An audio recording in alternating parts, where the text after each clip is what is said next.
Anglo Egyptian Treaty of 1936 was a treaty signed between the United Kingdom and the Kingdom of Egypt. It is officially, but seldom, known as the Treaty of Alliance between His Majesty, in respect of the United Kingdom, and His Majesty, the King of Egypt. Under the terms of the treaty, the United Kingdom was required to withdraw all its troops from Egypt, except those necessary to protect the Suez Canal and its surroundings, numbering 10,000 troops plus auxiliary personnel. Additionally, the United Kingdom would supply and train Egypt's army and assist in its defense in case of war. The treaty was to last for 20 years. It was negotiated in the Za'afarana Palace, signed in London on August 26, 1936 and ratified on 22 December. It was registered in League of Nations Treaty Series on January 6, 1937. Among the pretexts for the treaty was the Second Italo-Abyssinian War, which had started in 1935. King Farouk feared that the Italians might invade Egypt or drag it into the fighting.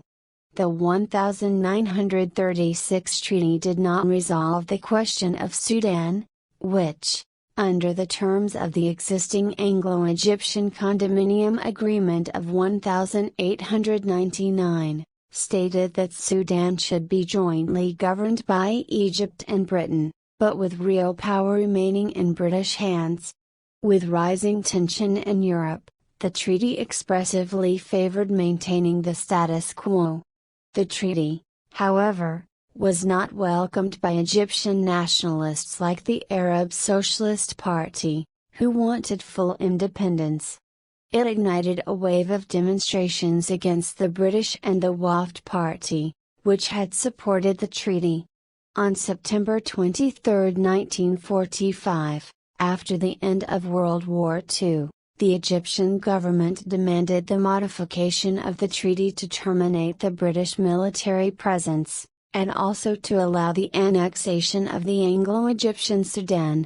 Following the Wafd Party's victory in the boycotted 1950 election of Egypt, the new Wafd government unilaterally abrogated the treaty in October 1951.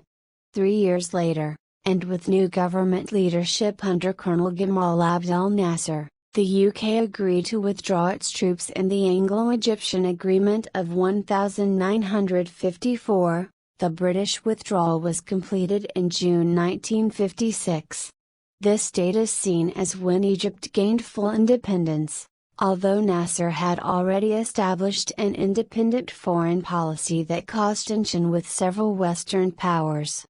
Following the abrupt withdrawal of an offer by Britain and the United States to fund the building of the Aswan Dam, Egypt nationalized the Suez Canal on July 26, 1956, ostensibly to pay for the dam, although in reality the Soviets provided most of the funding. The nationalization was technically in violation of the international agreement that Nasser had signed on October 19, 1954, although he agreed to pay compensation to the shareholders.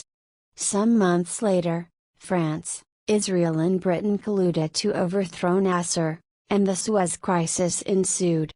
The Suez Crisis brought the Western Alliance to a disastrous juncture, where the United States became distrusted by Britain and France.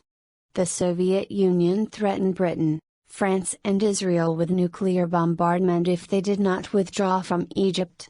The United States did not side with its Anglo-French allies and instead supported the Soviet Union's demand for Anglo-French withdrawal.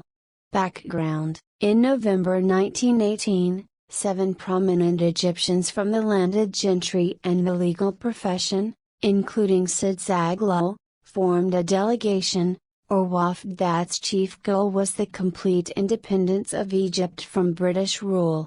But when the Wafd asked the British High Commissioner in Egypt if they could represent the country at the 1919 Paris Peace Conference, he refused. As a result, The delegation organizers took their message of independence to the people of Egypt, and this led to the founding of one of the most popular political parties in modern Egyptian history. Waftist leaders thought that the ideas of independence and constitutional government were closely related, and they had someone to model themselves after: the British. In 1923, a constitution was proclaimed, and in January 1924 the first elections were held to decide who would be a part of the new parliament. Many European educated Egyptians believed that the mere existence of a constitution and a parliament would legitimize Egyptian claims for complete independence. But Egyptian democratic independence ran into many obstacles. The nature of the constitution gave many powers to the king, including the power to dissolve parliament. So the king used this constitutional power to get rid of parliament when they went against his wishes, culminating in many periods of royal rule.